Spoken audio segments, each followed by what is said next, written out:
Hello viewers, welcome to our channel. నేను Charan Parimi. Kamala Harris America president కానున్నారా? చూస్తుంటే పరిస్థితులన్నీ అలాగే ఉన్నాయి. జో బైడెన్ తప్పుకున్నాడు అమెరికా ప్రెసిడెంట్ ఎలక్షన్ నుంచి. సో ఇప్పుడు ఆయన ప్లేస్లో కమలా హ్యారిస్ని నియమించారనమాట. అంటే ఇంకా అది అఫీషియల్గా ప్రకటించకపోయినా దాదాపు నియమించేసినట్టే.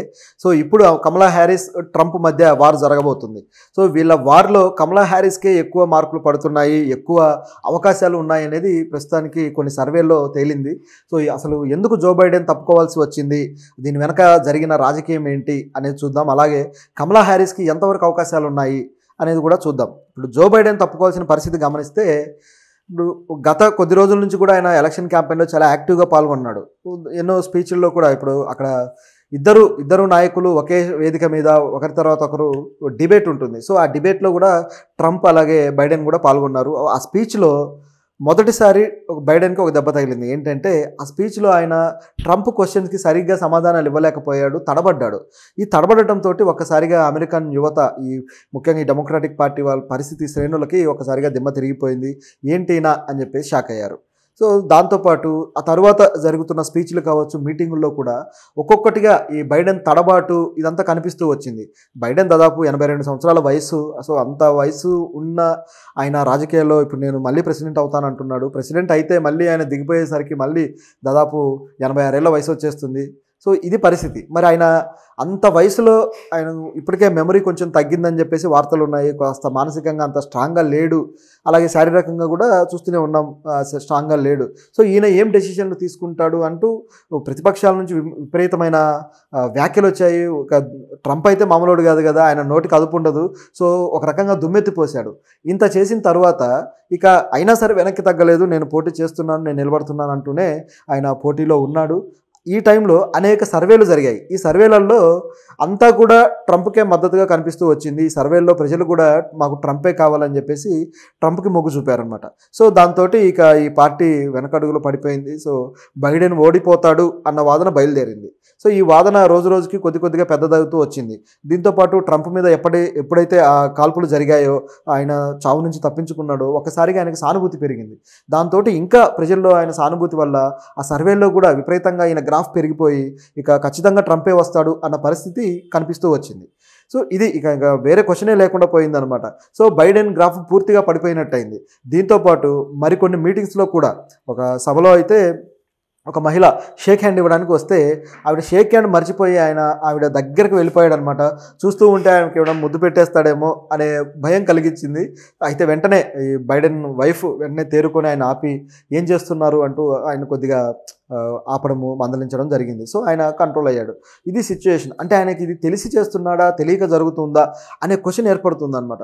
సో ఈ విధంగా బైడెన్ అన్ని చోట్ల కూడా కాస్త పొరపాటు చేసుకుంటూ అనుకోకుండా ఈ ఇబ్బందులు ఎదుర్కొంటూ వస్తున్నాడు. సో ఈ తడబాటు ఇప్పటిదే కాదు, ఎన్నోసార్లు చూసాం మనం. మొన్న కూడా ఉక్రెయిన్ ప్రైమ్ మినిస్టర్ వచ్చినప్పుడు జెలెన్స్కీని చూసి ఆయన్ని రష్యా ప్రైమ్ మినిస్టర్ పుతిన్ అని చెప్పి పరిచయం చేశాడు. సో ఈ విధంగా మిస్టేక్ అయిపోతున్నాడు అనమాట. సో దీంతోపాటు గతంలో కూడా ఎవరు లేకుండానే షేక్ హ్యాండ్ ఇవ్వబోతాడు. సో అక్కడ ఎవరు మనుషులు ఉండరు, ఏదో ఆలోచిస్తున్నట్టుగా ఉండిపోతాడు. ఈ విధంగా ఆయన కాస్త మానసికంగా ఇబ్బంది పడ్డాడు. కాబట్టి ఈయన అమెరికా లాంటి అగ్రరాజ్యాన్ని పరిపాలించే పొజిషన్లో ఈయన లేడు అనేది ఈ పార్టీ శ్రేణులకు కావచ్చు, ఆ దేశంలోని ప్రజలకు కావచ్చు ఒక భావన వచ్చింది. దీంతోపాటు అమెరికా మాజీ అధ్యక్షుడు బరాక్ ఒబామా, ఈయన కూడా బైడెన్ వద్దు, దిగిపోవాలి అని చెప్పేసి అనడం జరిగింది. బైడెన్ ఈసారి పోటీ చేయకుండా ఉంటే బాగుంటుంది అని. ఎందుకంటే బరాక్ ఒబామాకి గతంలో జో బైడెన్ ఒక డిప్యూటీగా ఉండేవాడు. సో ఆయన నిర్ణయాల్లో జో బైడెన్ పాత్ర చాలా కీలకంగా ఉండేది. బరాక్ ఒబామా ప్రెసిడెంట్గా చేసిన 2 టర్మ్స్లో కూడా బైడెన్ చాలా కీలకమైన వ్యక్తి, ఒబామా కన్నా సీనియర్ కూడా. సో ఇంత వ్యక్తి ఎంతో ఒబామాకి సపోర్ట్ చేసిన వ్యక్తి. సో ఆయనకు బాగా పరిపాలన చేయడం తెలుసు అనే ఆయన్ని ఆ పార్టీ ఎన్నుకుంది. అయితే కొన్ని మిస్టేక్స్ జరుగుతూ వచ్చాయి. ఈయన పరిపాలన విషయంలో ఒక 2 యుద్ధాలు, ఆ యుద్ధాలను ఆపలేకపోయారు. తర్వాత ధరల పెరుగుదల, ఇవన్నీ చాలా సమస్యలు వచ్చాయి. సో అమెరికా అగ్రరాజ్యం హోదాను కూడా ఒక దశలో కోల్పోయిందా అన్న భావన కూడా కలిగింది. సో అంత ఆ దేశాన్ని దెబ్బతీసినట్టుగా ఈయన పరిపాలన కనిపిస్తూ వచ్చింది. సో మొత్తానికైతే ఈయన దిగిపోయాడు. ఇప్పుడు కమలా హ్యారిస్కి ఈ పార్టీ మొగ్గు చూపుతూ వచ్చింది. సో దాదాపు పార్టీలో ఇంటర్నల్గా పార్టీ నాయకులు ఎవరైతే ఉన్నారో వీళ్ళు కమలా హ్యారిస్కే ఓటేసినట్టు తెలుస్తుంది. సో ఇప్పుడు కమలా హ్యారిస్ ప్రెసిడెంట్ అభ్యర్థిగా నిలబడుతున్నారు. ఇప్పుడు ఈవిడ నిలబడడం ద్వారా ఒక్కసారిగా సర్వేలలో కూడా మార్పు వచ్చేసింది. ఎప్పుడైతే ఈవిడ నిలబడుతున్నారన్న న్యూస్ వచ్చిందో గత 2 రోజులుగా కొన్ని సర్వేలు జరిగాయి అనమాట. సో ఈ సర్వేల్లో కూడా రాయిటర్స్ పోల్ సర్వే అనేది ఒక సర్వే ఉంది. సో ఈ సర్వేలో బైడెన్తో పోలిస్తే ఒక 2% ఎక్స్ట్రా మైలేజ్ కమలా హ్యారిస్కి వచ్చినట్టుగా ఈ సర్వేలో బైడెన్కి కేవలం ఒక కమలా హ్యారిస్కి అయితే 44% వచ్చింది, బైడెన్కి అయితే 42% వచ్చింది. ఇక మిగతావి అదర్స్కి వచ్చాయన్నమాట. సో ఇది పొజిషన్. సో ఈ పొజిషన్లో కనిపిస్తూ కమలా హ్యారిస్ ఒక మెట్టు పైనే ఉన్నారు బైడెన్ కన్నా అనేది క్లియర్గా తెలుస్తుంది.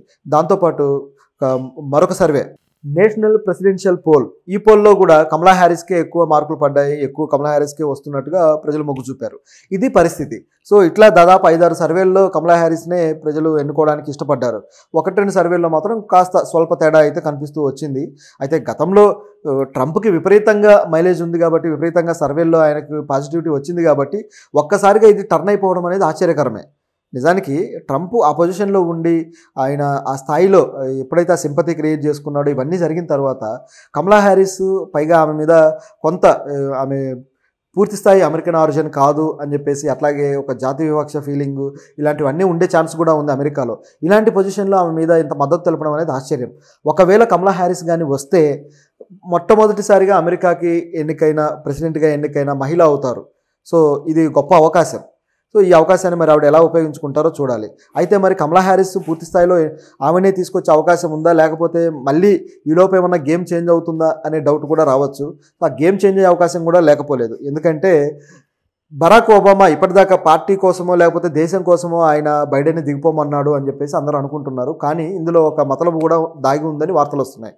ఆ మతలబు ఏంటంటే ఆయన వైఫ్ మిచెల్ ఒబామా ఉన్నారు కదా, సో బరాక్ ఒబామా తన వైఫ్ కోసం, ఆవిడ కూడా పార్టీలో కీలకంగా పనిచేస్తూ వచ్చారు. సో ఆయన వైఫ్ కోసమే ఈ విధమైన రాజకీయం చేశాడు, బైడెన్ని దించేసి ఆయన వైఫ్ని తీసుకురావాలన్న ప్లాన్లో ఉన్నాడన్న వార్తలు అయితే వస్తున్నాయి. కాకపోతే ఇప్పటిదాకా ప్రభుత్వంలో ఉండి స్ట్రాంగ్గా పనిచేస్తున్న మహిళ కాబట్టి కమలా హ్యారిస్కి పార్టీ మొగ్గు చూపే అవకాశం అయితే లేకపోలేదు. మరి ఒబామా ఇంత కన్నింగా ఆలోచించగలిగాడా అని ఆలోచిస్తే మరి ఏమో చెప్పలేం. అధికారం ఎవరికైనా సరే అధికారానికి దాసోహం అంటారు కదా, ఆ విధంగా నమ్మే పరిస్థితి అయితే ఉంది. గతంలో కూడా ఇప్పుడు హిలరీ క్లింటన్ ఆ విధంగా ప్రయత్నించి ఆవిడ పోటీలో నిలబడ్డా కూడా ట్రంప్కి ఆపోజిట్గా గతంలో ఓడిపోయారు. సో ఇలాంటి పరిస్థితులు కూడా మనం చూసాం.